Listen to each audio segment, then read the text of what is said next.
पञ्चमीको भोलिपल्ट आउनु पर्छ कि ए आमा हजुर कि बुहारी कता गई आफ्नो बाबा लिन आते आफ्नै माइत गए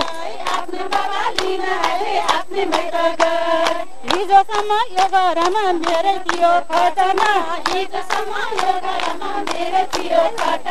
कसले लायो आमा तिमीलाई माइत पठाउन कति राम्रो बाटो खानु चाइना लिएर गोराले लाउनुसम्म बटन लायो छोरा मोराले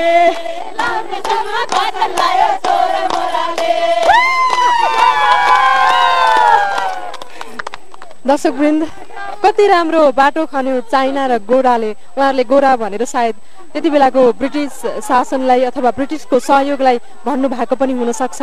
हुन त हामी स्वतन्त्र रह्यौं।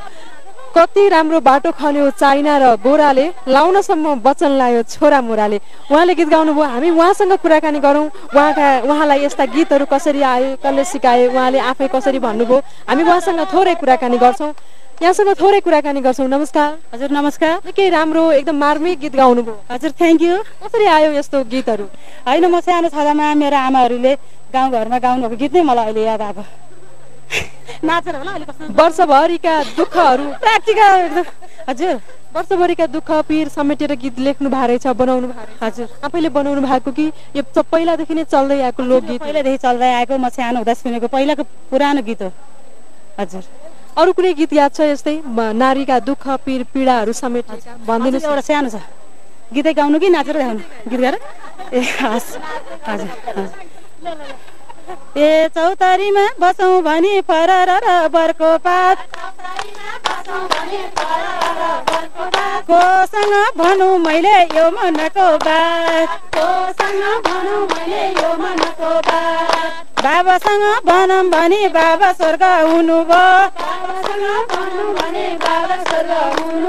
आमासित भनौँ भनी पहिल्यै रुनुभयो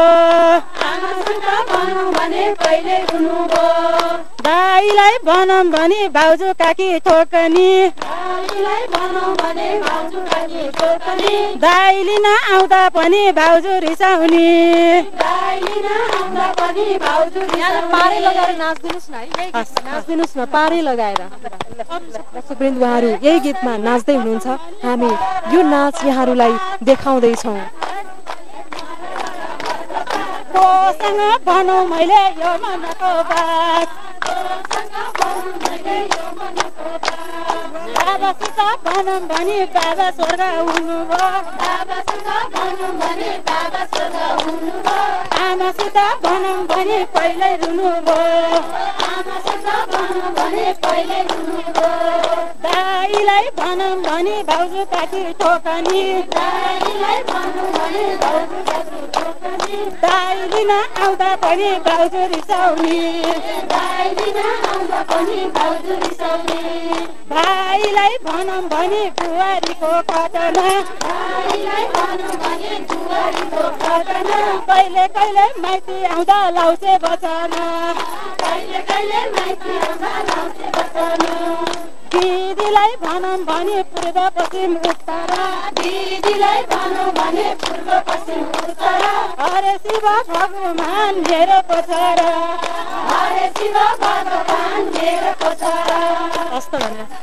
धेरै धेरै धन्यवाद। आज दर्शक